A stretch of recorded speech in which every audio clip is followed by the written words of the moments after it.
This is a little bit of an impromptu, unfiltered rant about Adobe Creative Cloud subscription, their plan that's very expensive, very useful, very comprehensive. I love Adobe products. I've been using them for as long as I've been doing stuff, graphic, illustration, whatever, on the computer. It used to be that you could buy the software in a box. You'd own the license. You upgraded when you wanted to. And of course, the subscription plan gives you access to perennial, all the time updates. And that's a good, convenient thing.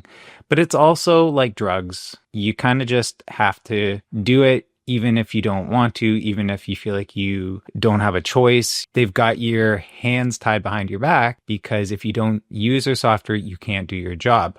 So I understand there's an argument on the other side of this where the value of the software pays for itself. And that's true. But there's something about the relationship of the subscription and the way Adobe treats it that feels coercive. You've got no choice and you're going to have to pay up.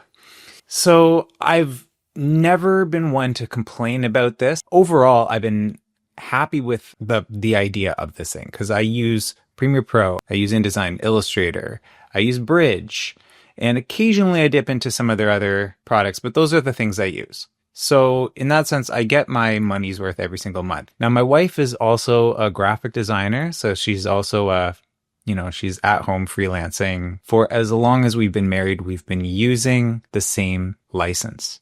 And I think that is justifiable. We live in the same house. We're a pretty small operation. The point being, there's a lot of time when each of us are using it, not at the same time. In that sense, it's one person using it at once. And that's one person using it at a time, I should say. And that abides by their terms of use for the single seat plan.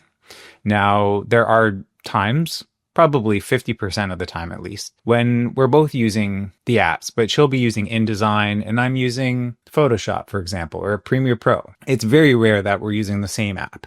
Maybe that doesn't matter, but that's just a point. It's a fact. But my point is they recently started getting aggressive with their tactics in letting us know they're on to us. They know that there are two people using the same plan, and we've been getting notifications just saying kind of like, we know it's happening, and I would just kind of click the X, move on.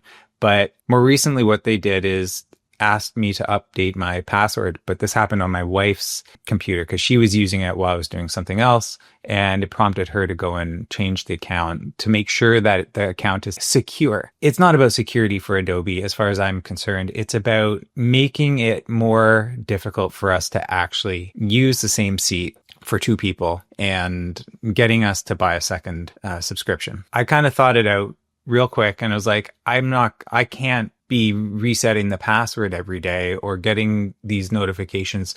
What I'm saying is, yeah, we had to get the second seat and now we're going to be paying probably $2,400 Canadian every year for a plan. And that's ridiculous. What if there were 3 people in this household? What if one of our daughters, when she's a little bit older, starts using it and she needs it at the same time? Are we going to spend the $3,600 a year for this software? It seems ridiculous to me. There has to be some kind of give and take here. My recommendation for Adobe would be my request would be to do something like have a household license, something where you pay more for more seats, but not like a full double subscription fee or a triple or however many people you're adding. So that's the one thing. And the other thing is, if you can't do that, or if another way of going about it would be to not price your individual apps so high in terms of their subscription fees. So if all you use are the original Creative Suite, InDesign, Illustrator, and Photoshop, maybe you can get that bundle for $40 a month or $50 or even $60 a month. $20 off every month is still a good discount when you're not using all the other things. $20 a month times 12, what is that? It's $240 you'll save, and you're not using those other apps, so you're not getting that value. Does that make sense? I'm trying to say they should have either a multi-seat plan where you get a discount for adding more seats and playing by their rules, or they charge you for the apps you use and don't charge you the whole bundle fee. And that means we get to enjoy ongoing updates. We don't have to buy the new software in a box at the Apple Store every few years. And they get us up playing by their rules. They get our subscription money, and we like them more. We like Adobe more. Adobe is getting so much more hate these days from people like us because they're doing things to the things we rely on that we never asked for. I understand companies have to make a profit, and if they have terms of service, we have to abide by it, but they need to give us more options. So that's the one thing. But now that they're adding AI to everything, it's alienating. They're doing things to the software that a large base of their dedicated lifelong users never asked for and don't want. And they're just going ahead with it. So I don't know what value this video is giving you other than to say, I'm a creative professional who's been using Adobe Creative Suite basically since it started in the early 2000s or the mid 2000s. And they've always been expensive, but the subscription thing sucks. I hate subscriptions.